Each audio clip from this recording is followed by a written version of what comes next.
మీరు ఎప్పుడైనా వర్షం గట్టిగా పడుతున్నప్పుడు ఒక బ్రిడ్జ్ మధ్యలో బైక్ ఆగిపోతే ఆ సిచ్యువేషన్ ఎలా ఉంటుందో ఫేస్ చేశారా?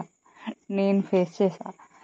నేను అట్లా రావులపాలెం బ్రిడ్జ్ పై వెళ్తుంటే సడన్గా బైక్లో పెట్రోల్ అయిపోయాయి. ఇంకా చూడండి, దాని తర్వాత మా పాటలే వేరు.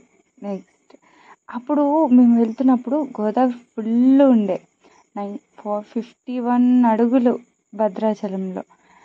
చూడండి కోటిపల్లిలో ఎంత గోదావరి వచ్చిందో, చాలా అంటే చాలా ఎక్కువ వచ్చింది. నాట్ లైక్ ప్రీవియస్ ఇయర్, కానీ ఎక్కువ వచ్చింది. ప్రీవియస్ ఇయర్ ఇంకా ఎక్కువ వచ్చింది. ఇది ఒక ప్లేస్ అనమాట. ఇది గండి పడే ఛాన్స్ ఉంది అని అంటున్నారు.